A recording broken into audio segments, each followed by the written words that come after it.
See, the method we were doing the sums, this method is valid. It's not that this the new method I am teaching you, this one is valid and that one is invalid. ऐसा नहीं, ये valid है.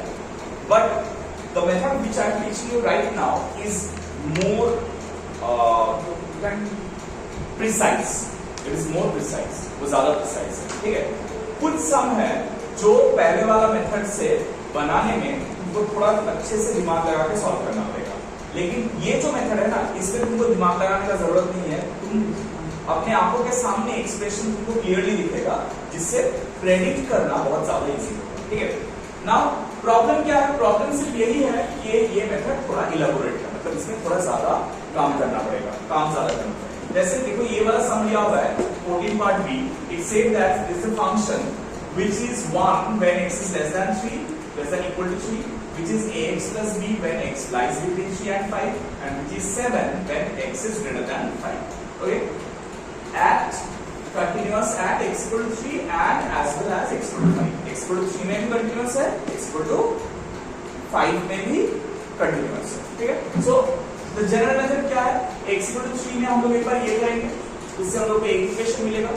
x equal to 5 में same चीज करेंगे, you get the second equation, will solve simultaneously solve करके हम लोग a और b का वैल्यू निकालेंगे. ठीक है. लेकिन ये जो प्रोसेस मेथड है, इसमें हमने एक छोटा सा ट्विस्ट लाना है, तो ध्यान से देखो. LHL हम लोग क्या करते हैं? Limit of x tending to जो वैल्यू है functional value for x equal to 3 कर रहे हैं. For x equal to 3 minus लिखते थे, right. 3 minus f of x लिख रहे हैं, where f of x is 1. लेकिन इसको लिखने का तरीका यह है, limit of x tending to 3 minus h. यहाँ पे छोटा सा h डालते हैं. What is h? h is a very small quantity, बहुत छोटा एक क्वांटिटी है. So whatever x tends to does not matter, h will always tend to 0. x कुछ में भी टेंड करे, h will always tend to 0. So the next step we write h tending to 0, f of x is 1. So since this is a constant function, ये इसके ऊपर depend नहीं करेगा, x का वैल्यू 1 है. Now what will be the RHL? Right hand limit क्या होगा? Limit of x tending to 3 plus h, f of x. Now what is f of x for? x greater than 3, ax plus b. So this will be limit of h approaching 0. थोड़ा ध्यान से सुनिए. x tending to 3 plus h है ना. हम लोग जो x tending to 3 minus लिखते थे, 3 माइनस का मतलब है 3 से थोड़ा छोटा.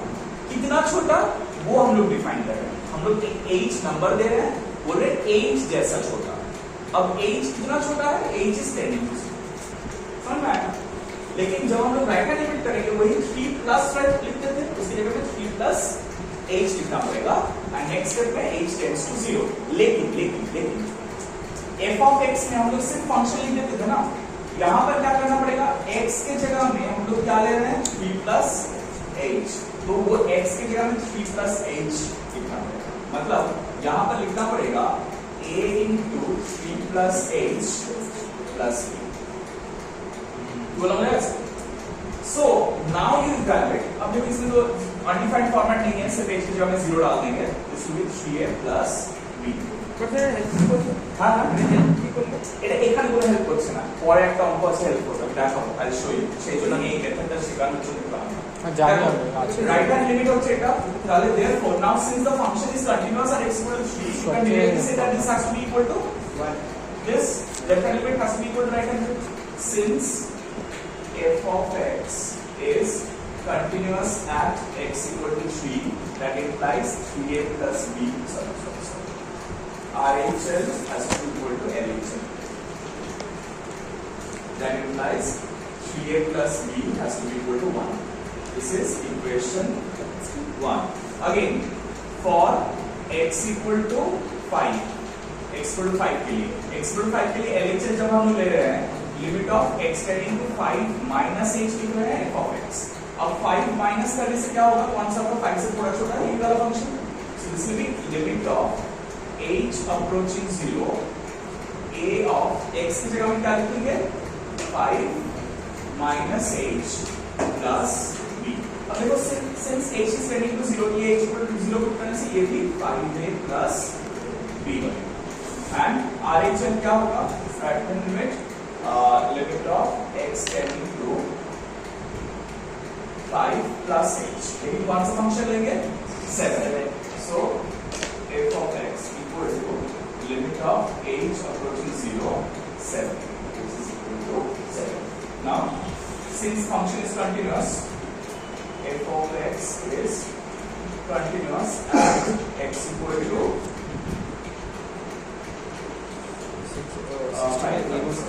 5. That implies LHL is equal to RHL, means 5a plus b equal to 7. This is equation 2. Now this is equation 1, this is equation 2. When you solve them simultaneously, you get the value of a as 3 and b as minus 8.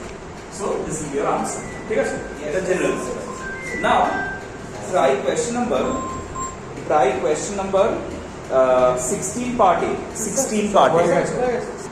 Well, now look at this sum. This is where you go wrong. देखो, अगर हम लोग जो पुराना method से कर रहे थे वही मेथड से ये वाला सम ट्राई करेंगे, तो देखो LHL और RHL दोनों के लिए ही हम लोग ये वाला एक्सप्रेशन चूज करेंगे, राइट? अब ये जो फॉर्मेट है इसमें हम लोग कैसे काम करते हैं? ये x इक्वल 0 में ट्रीट करने बोले हैं, ठीक है? Eight x equal 0। सो अगर x इक्वल 0 में हम लोग को डेरिवेटिव ढूंढना है, LHL से शुरू करते हैं, लिमिट ऑफ पुराना मेथड से करते हैं, ओल्ड मेथड। ओल्ड मेथड में क्या था? Limit of x tending to 0 minus 0 से कम, तो ये वाला फंक्शन चूज करेंगे e to the power 1 by x minus 1 by e to the power 1 by x plus 1। अब देखो e to the power 1 by x है ना, x टेंडिंग टू 0 होगा, 1 by x tending to infinity. So anything e to the power infinity का form हम लोग नहीं रख सकते। हम लोग क्या करेंगे? हम लोग e to the power 1 by x common ले लेंगे, तो क्या हो जाएगा? Limit of x tending to 0 minus e to the power 1 by x अगर कॉमन ले लेते हैं तो ये 1 minus e to the power minus 1 by x हो जाएगा। हाँ यहाँ बोलो 1 by x, और ये 1 plus e to the power minus 1 by x आ जाएगा, ठीक है? As if we are dividing the numerator and denominator by e to the power 1 by x, वो हम लोग कर सकते हैं। तो ये वाला हम लोग हटा देते हैं, और यहाँ पर देखो e to the power minus 1 by x, इसका मतलब क्या है? 1 by e to the power 1 by x। अब e to the power 1 by x infinity है, तो 1 by इंफिनिटी 0 हो जाएगा, तो इसका वैल्यू क्या हो जाएगा? 1 minus 0 by 1 plus 0, मतलब आंसर 1 आएगा। अब अगर हम लोग LHL नहीं लेके RHL लेते हैं, तो इस आंसर में कोई चेंज होना चाहिए? यही प्रॉब्लम है, ये बहुत बड़ा प्रॉब्लम है। ये आंसर में चेंज होगा, ठीक है? क्या चेंज होगा? चेंज ये होगा कि अगर हम लोग RHL लेते हैं तो वहां पर 0 प्लस लेंगे ना, मतलब will take numbers greater than 0, तो वो पॉजिटिव नंबर्स होंगे। और ये जो नंबर हम लोगों ने चूज किया है ये नेगेटिव नंबर है, तो ये नेगेटिव इंफिनिटी पॉजिटिव इंफिनिटी का एक प्रॉब्लम होगा, ठीक है? लॉजिक समझना है। এটা ইকুয়াল টু 1 আছে তো LHL করার পর যখন আমরা RHL করি তখন তো আমরা x নট ইকুয়াল টু 0 টাকে নিই, এখানে x নট ইকুয়াল টু 0 টাকে আমরা নিই, নিলে কেস প্রবলেমটা কি হবে যে আনসারটা RHL এরও 1 আসবে আমাদের পুরনো মেথড অনুযায়ী, ঠিক আছে? কিন্তু একটা ছোট প্রবলেম আছে। প্রবলেম হচ্ছে যেহেতু এটা 1 বাই x আছে, ঠিক আছে? এই 1 বাই x এর একটা নেগেটিভ ইনফিনিটি একটা পজিটিভ ইনফিনিটি, বুঝতে পারছো? তো কেন? তার কারণটা হচ্ছে 0টা লেস দ্যান 1, 0 মাইনাস বলেছি, মানে লেস দ্যান 0 মানে নেগেটিভ ভ্যালু। নেগেটিভ ভ্যালু যদি হয় এখানে তাহলে কি হয়ে যাবে? একটা -1 চলে আসবে। কেন -1 চলে আসবে? তার কারণটা হচ্ছে এই যে কমন নেওয়াটা, সেই কমন নেওয়াটা দরকার পড়বে না, একটা নেগেটিভ ইনফিনিটি এন্ড করবে, একটা পজিটিভ ইনফিনিটি এন্ড করবে।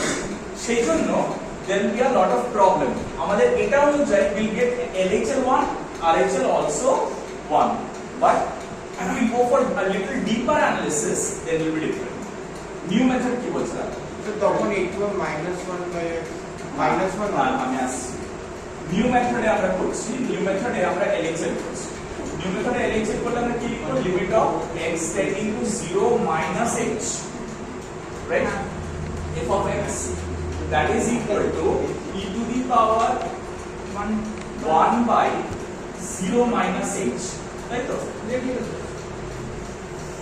Minus 1 by e to the power 1 by 0 minus h plus 1 আর এখানে লিমিট অফ h অ্যাপ্রোচিং 0 ঠিক আছে স্যার আমরা যখন ওই কি বলছেন বুঝতে পারছো এইবার দেখো এখানে কি আসছে this is coming out to the limit of h approaching 0 e to the power minus 1 by h minus 1 by e to the power minus 1 by h plus 1 so देखो यहाँ पर e to the power 1 by h को common लिए थे ना यहाँ पर common लेने का जरूरत नहीं है ऐसे ही minus 1 by h आ रहा है so minus 1 by h आ रहा है मतलब ये 0 है और ये 0 है तो यहाँ पर वैल्यूज h इक्वल टू 0 डाल देते हैं तो ये 0 minus 1 by 0 plus 1 हाँ right this coming out to be minus 1 अब RHL जब करेंगे when we do RHL limit of x tending to 0 plus h whole circle is equal to limit of h approaching 0 e to the power